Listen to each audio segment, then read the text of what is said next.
Assalamualaikum warahmatullahi wabarakatuh. Alhamdulillahirabbil alamin. Kita bisa melanjutkan pengajian kita kitab Matan Ghayatul wa Taqrib karya Syekh Abu Suja Al-Asfihani. Pada video kali ini kita akan membahas tentang syarat-syarat tayamum. Seperti biasa, sebelum kita memulai pengajian kita, mari kita awali dengan bacaan suratul Fatihah.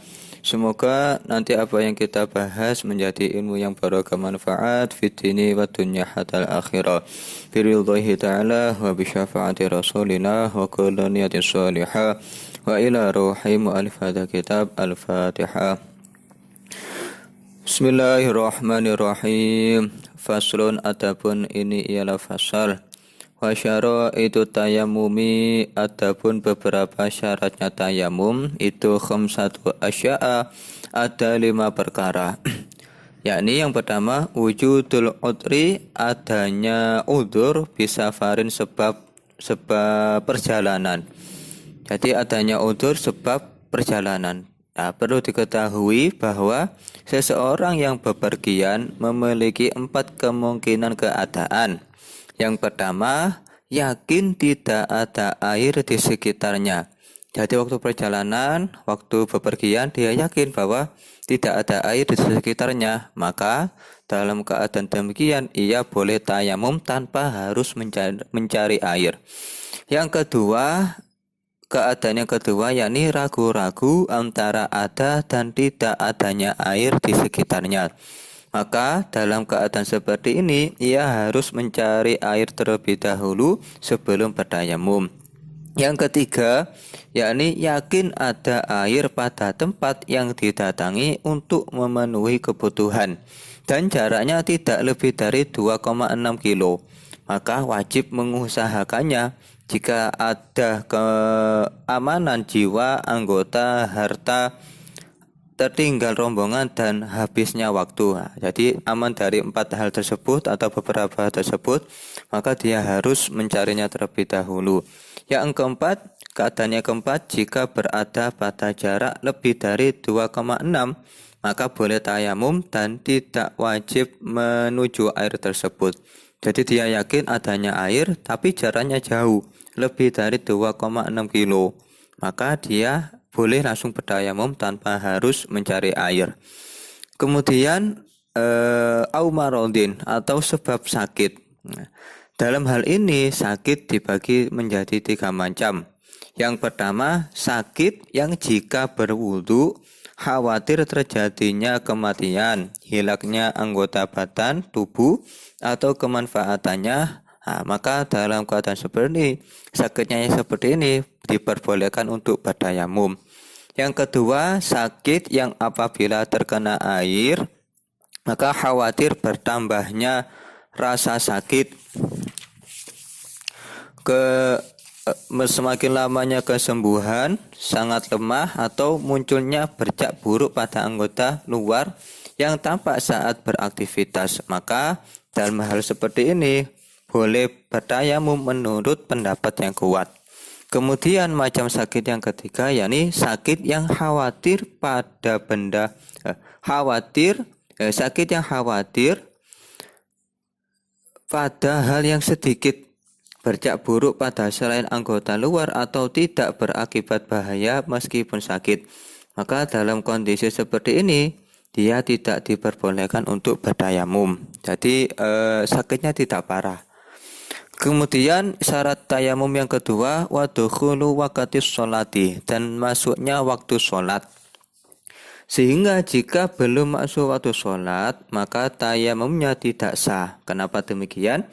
Karena tayamum adalah bentuk bersuci secara darurat, sehingga harus dilakukan pada waktu sholat yang terkait. Sebab kondisi darurat akan nampak setelah masuk waktu sholat, dan tidak ada darurat sebelum masuknya waktu sholat.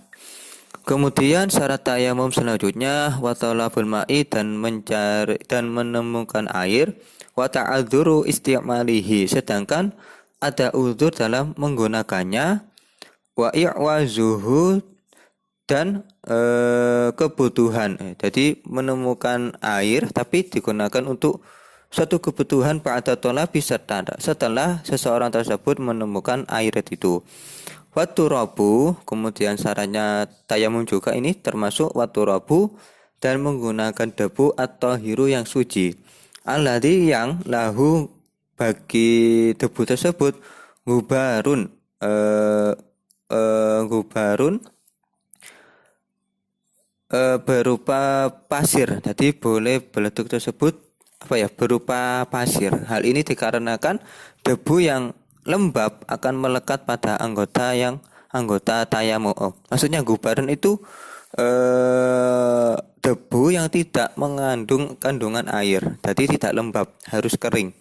Fa in khalatahu, maka jika debunya bercampur jafun dengan gamping au ramlun atau pasir, lam yujzi, maka tidak boleh bertayamum dengan debu tersebut. Kenapa kok tidak sah? Jika debunya bercampur dengan gamping atau pasir, karena perkara tersebut menghalangi sampainya debu pada kulit. Jadi gamping dan pasir tersebut bisa menghalangi debu yang sebenarnya itu digunakan untuk bersuci ini sampai pada kulit. Jadi itu beberapa syaratnya tayamum.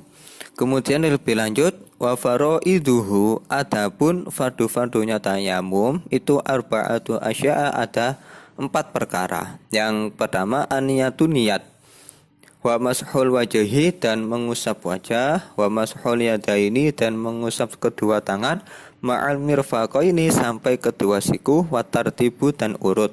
Jadi harus urut antara niat, mengusap wajah, mengusap kedua tangan, dan seterusnya. Pertanyaan, kenapa yang diusap dalam tayamum hanya wajah dan tangan saja? Karena hal ini berdasarkan firman Allah dalam Quran surat Al-Maidah ayat 6 yang berbunyi famsahu biwujuhikum wa aydikum min. Nah, pada ayat tersebut hanya disebutkan wajah dan kedua tangan saja.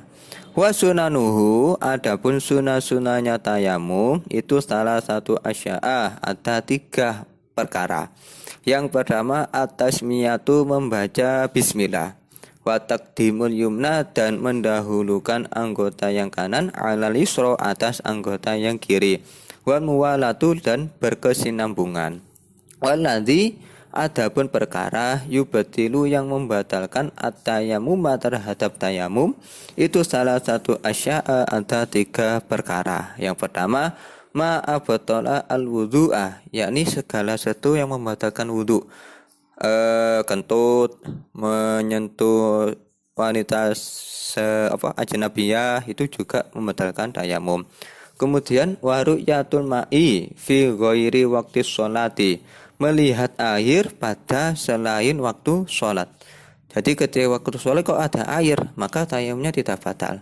Tapi kok dia melihat air di luar waktu sholat, maka tayamumnya batal. Kemudian yang terakhir waridatu, dan murtad. Nah, kemudian musannaf melanjutkannya pada pembahasan wasahibul jabair, yakni orang yang mengenakan mengenakan penutup, mengenakan pelindung atau jabair itu perban. Nah, jadi ini terusannya dari yang tadi. Yamsahu, mengusap siapa jabair, alaiha terhadap